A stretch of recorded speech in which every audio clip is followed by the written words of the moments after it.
Well, let me tell you something, brother. Snort, snort, snort. Code. Drip.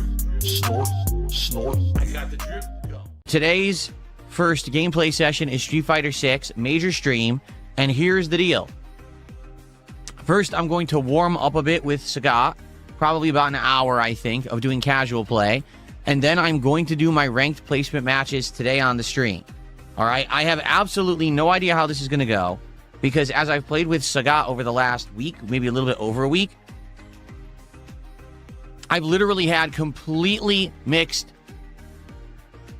experience. Like, sometimes I'll play and the game will be great, nice smooth connection, you know, interesting match, and whether I win or lose, as long as I'm playing and I learn something about the character, then I'm good with that, you know. And I have dramatically improved with my Sagat over the last week. If you didn't notice, last stream I was facing people who beat me 10-1 last week, and I beat them 2-0.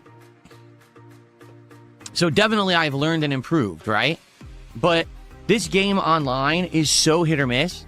You'll have one match where it'll say, oh, you have a 30-40 millisecond connection.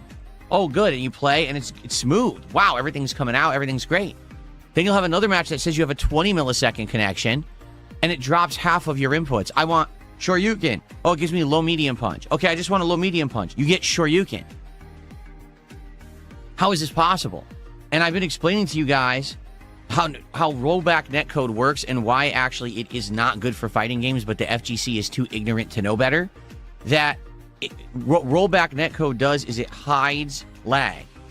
Okay? The visual experience for the most part looks smooth, but when you hit the button, it will actually drop your input in order to make that look smooth. Seriously, that's how it's designed. That's what the idea was behind it, so that this could be sold to companies to be in games and make money. That's actually the reason for the netcode, okay? So that's just a messed up situation of playing Street Fighter 6. And I have to deal with it. You know, if I want to play this game, I have to accept the fact that the netcode is wonky and that there's going to be matches where I'm doing incredibly well and then all of a sudden it drops one move and I lose the entire round. That's the nature of Street Fighter 6. Every character has the ability to punish you for a mistake that leads to you losing half of your health bar or more. Sometimes it could even be more than that. And that's pretty frustrating. So I don't know how today's going to go. It could very well be we play for an hour to warm up, and then I go do my ranked placements, and it's laggy match, Cammy, Jury, you know, every top tier in a row, and I'm just handed loss after loss.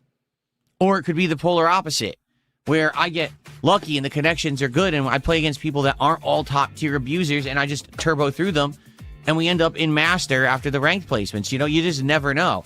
Take a look at what happened with my first ranked placements on PC a year ago. Some characters like Dalzim and Honda, I did incredibly well, but then when I played with like Lily and Zangief, I could not win matches at all. Okay? So yeah, you know, you just don't know what's going to happen. And on top of all of that, because you already know it's going to be a very challenging, dramatic, suspenseful, rage, but possibly victory-filled afternoon. Okay? So, on top of all of that, guess what? Today, we're going to have full sun outside and spring-like weather again. It's going to be 60-plus degrees outside with full sun in the middle of winter. It's February 4th, and we have spring weather outside again. So the heat wave came back. It was gone for about a week where we had rain and cool. It's back, and they're saying this year we're definitely getting El Nino out here. And because of that, it's just unseasonably warm weather, and we're actually, in some places of the state, they're breaking records, heat records for today. It's bad because I don't have my air conditioning in. So I'm not kidding. Right now, we haven't even started a single thing. It's 79 degrees in this room. And over the afternoon, as we're going out, what is this idiot? Let's get this moron out of here. As we're going out to try to get Sagat ranked placements and all of that, okay? This office will likely be heating up to like 85, 90 degrees. because when the sun comes out, it beats on this office wall in the afternoon. I don't have air conditioning in here. It ends up heating up dramatically. So not only is it going to already be a stressful afternoon, but it just had to align with the hottest day of the week, right? It is what it is. I have to deal with it. So we're going to do my best here to actually perform well, get Sagat to master, hopefully. If not, it's not the end of the world. And the reason I say that is Street Fighter 6 has dramatically changed the way that you rank up in the game. It used to be you do your placement matches, and if you have bad luck, you're just that, out of luck, because you're stuck in the doldrums of low rankings for a long time. I remember there was a few characters originally that their placements went poorly, and I ended up in like platinum or low diamond, and the grind up to master took like 3 streams. You're talking hours and hours of beating scrubs, and it's just not even entertaining to watch because these people suck. So it's just spanking people who just don't know how to play, and then you finally can get to a level where there's some comp. It just takes forever, okay? We start off with Chimchar with a $2 super chat, and he says, what netcode is better than rollback then? There is none because no one's invented another one since rollback, which is my point. Rollback was invented in the 2000s, okay? 20 years ago. And since then, everyone just says, oh, rollback's the best. Well, then why not invent something better? Why did we stop? Why did we just say, oh, rollback's better than the old lag-based netcode? Cold stop. Don't develop anything else ever again. I don't know. But it's funny because when a game doesn't even have it, people beg for it, then they add it. It's like, but yeah, but it still sucks. It's not any better. It looks better. Again, rollback netcode makes the game look better. It makes it look like it's going smoothly. Meanwhile, it's dropping a lot of your inputs. So as the competitive player, you're frustrated. As the viewer, you don't care. You're like, oh, this looks pretty. So it sells, right? It goes into all these games. They all want it because the game looks good online. It looks good in tournament. It makes it look better than it is. But that's not the reality of the competitive play. I'm sorry. Sorry that I'm one of the few people who's honest about this stuff. And because I have no stake whatsoever in the FGC. I don't care if these games sell well or don't. I don't care if the stream for the most popular, fighting game gets a bunch of viewers and makes a lot of sponsorship money. I'm not invested in it. I just play them casually and have fun and cover them in my own way. I don't consider myself part of the FGC at all. So, they've also said, which I didn't even know, apparently the best internet in the United States right now is actually in the Northeast, like where I came from, supposedly. And then particularly also in the Washington, D.C. area. Like, that's where the best internet is. So if you live in those areas and you're playing against people in those areas, you can have almost lag-free, almost no input dropped connections. But apparently, for what I'm going to understand, the internet infrastructure on the West Coast is way worse. So my internet has actually been way worse than a lot of people who are playing fighting games.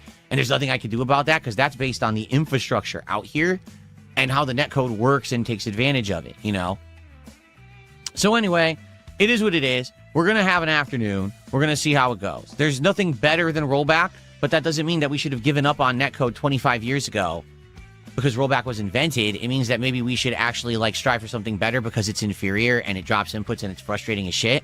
Just saying. And looks like we had 500 kicks from 220.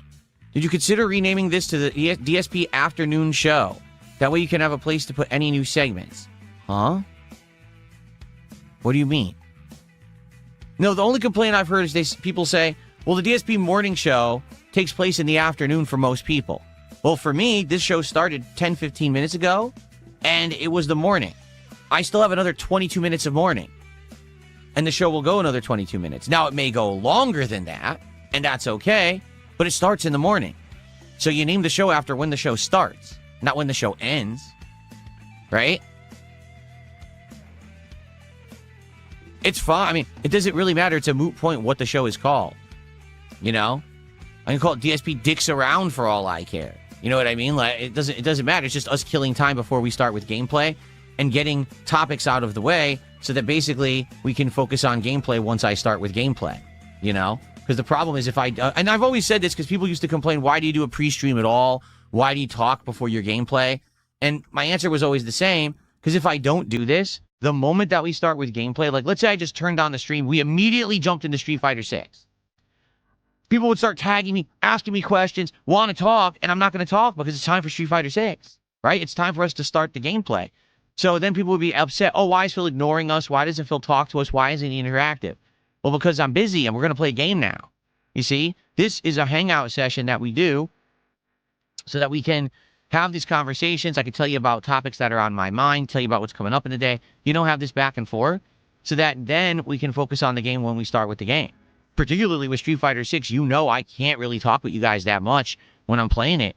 I can only talk between sets. So we really have way less interaction on a Street Fighter 6 day than a normal day. So it makes sense to have a show like this, right?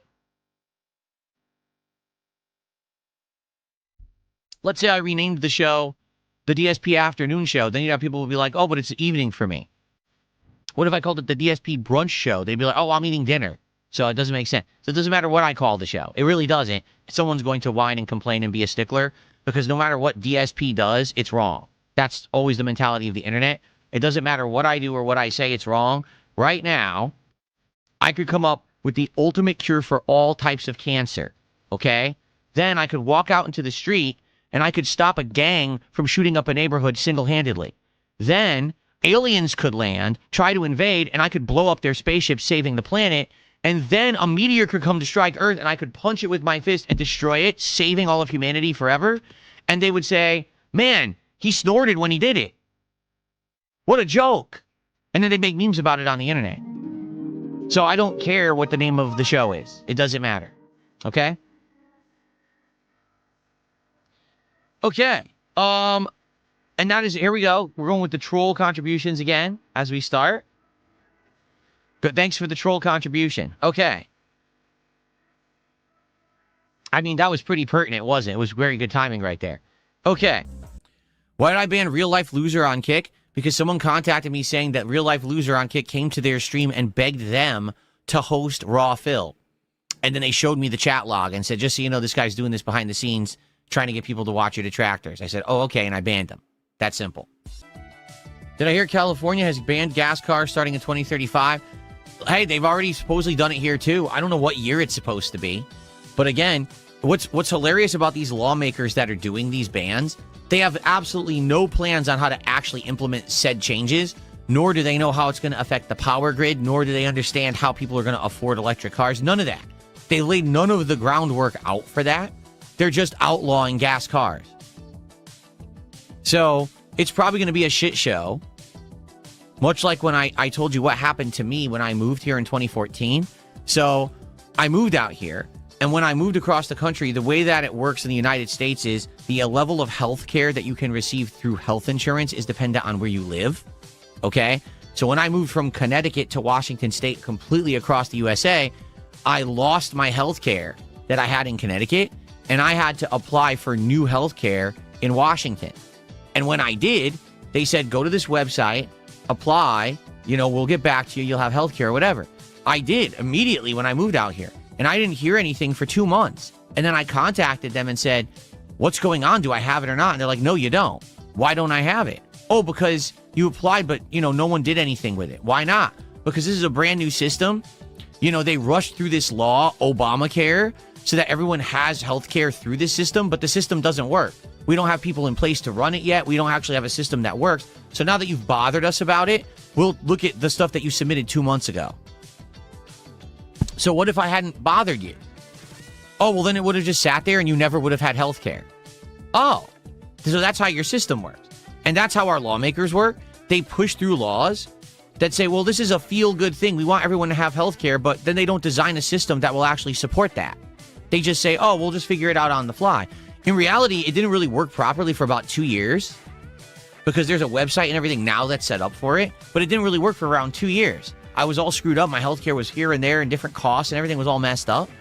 So I would assume with this gas car initiative that they're going to do in California, that apparently they're doing here in Washington, it's going to be the same thing. They'll be like, hey, we outlaw it. But then we're like, well, wait a minute. There's not enough cars out there to be sold. People can't afford the electric cars. Now the electric grid is now being taxed constantly because everyone's plugging in electric cars and it can't handle it.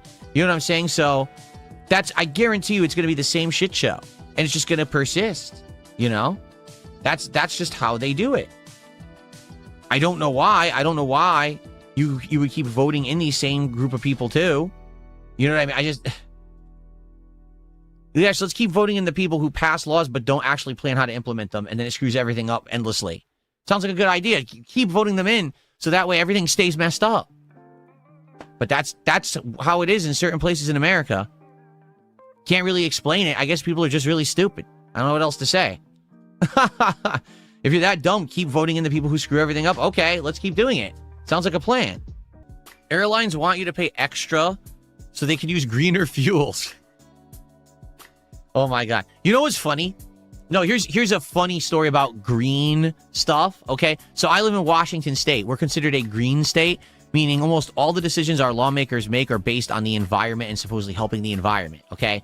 They came up with this cockamamie idea that they were going to make companies that operate in Washington State have to pay this emissions allowance program fee.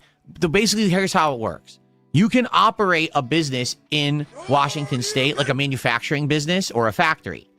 But if you do, we are going to measure the amount of emissions that you put out of your factory into the air, and you have to buy emissions credits. Okay? It's like permission to pollute. You have to pay permission to pollute, all right, in order to have business here. So when this was announced, immediately a whole bunch of businesses says, fuck this, we're not going to operate in Washington anymore. And they just uprooted and left and went to another state that wasn't doing this thing. You know, cheaper to operate there. Why would you stay in Washington? So immediately it hurt the state massively when they announced the initiative and launched it. Some companies stayed. They paid the fees or whatever. So now, this year, they did an assessment. How's it doing? Okay? Listen to this. I'm not making this up. This is actual factual news. When they did the assessment, they found out that the program only did a fraction of a percent of the actual impact that it thought it would have. Like, they thought this was going to have a massive impact on the environment and help massively. It was supposed to be like this much help. It helped this much. And when they actually rechecked the numbers, they actually found out someone fucked up a decimal point. So they based this entire program, all this money, funding, having businesses literally quit and leave the state because they wanted to be green and help the environment. Come to find out, the program only helped it this much and actually was a net loss. That's how our politicians and our government works here. They're complete fucking idiots. They actually don't know what the hell they're doing, and we all pay for it because all the businesses left. There's no more manufacturing in Washington State. It all left. And now there's a stupid, did the environment get better? No, it didn't. It's insane. And by the way, for the record, yes, I live in a liberal state. No, I'm not anti-liberal. I'm not, because I'm not conservative and I'm not liberal either. I laugh when I look at people who think they're so fucking smart and they're in charge of everything, and they literally run it worse than a 5-year-old would. We put these people in charge and keep voting them in, right? Keep voting the same people in. Well, are things getting any better? Well, then why do you keep voting the same people in? We have concrete evidence that all the money that goes to our taxes and stuff in the state is going to the wrong things. It's not helping anything. Has crime reduced? No. Has the environment improved? No. So why are we voting in the people who are championing these causes and then doing nothing for them? Thank you to Roy for a $5 super chat. He says, why not call it the pre-stream? That way you do morning and evening and upload both. The evening has great moments as well. You really want me to call it the pre-stream? Are you aware that's how this all started? You know that, right? It was actually called the pre-stream at first. And people hated that. People absolutely hated that when it was called the pre-stream. Roy, the truth is, it doesn't matter what I call it. Everyone will complain anyway, so I don't give a shit. You can call it the Damp Sock podcast, or you can call it DSP Sneezes. I don't care. It doesn't matter. We're just going to hang out, and Did I even vote? No, I already told you guys. I 100% have admitted there's no point in me voting out here, because out here, where I live in Washington State, we are one of I think the top 3 most liberal states in the country. So no matter what issue, no matter what's at stake, no matter what's being voted on, the liberal option always wins. 1,000,000% of the time. There's no reason to vote because it's always like 80-20 skewed towards liberal. So it's a complete waste of a vote. Like, I don't even need to go to vote. I don't need to mail in my vote. It's actually a waste of time. And it's awful like that. I would much rather live in a state that is kind of like back and forth contentious, because then at least you could have like a stake with your vote, like it means something. Out here, it's completely meaningless. Like, it seriously has zero impact if you vote or not, because no matter what, 80% of the votes are liberal. So it's pretty sad. But, you know, I don't really, that's the problem with a two-party system. Well, let's go. Let's get some support for the stream if you've enjoyed the morning show. I hope that you will stick around for the Street Fighter 6. You know, we're going to do about an hour of practice, then I'm going to take my break, then we're going to do the placement matches in ranked, and then we're going to see how I do, and then hopefully play some ranked and have fun here today. All right, let's go. Let's get support for today's variety on the morning show. This was a good show where we talked about a lot of topics. I got the drip going. I got the drip going. I got the drip going. I got the drip going. I got the drip going. I got the drip going. I got the drip going. It's like a faucet that's dripping. You can't make it stop. So what do you want me to do? Have a mute button that every second I'm tapping the mute button just in case I'm gonna have to clear? Like, this is what I mean, these dumb kids. This is what it is. It's dumb kids.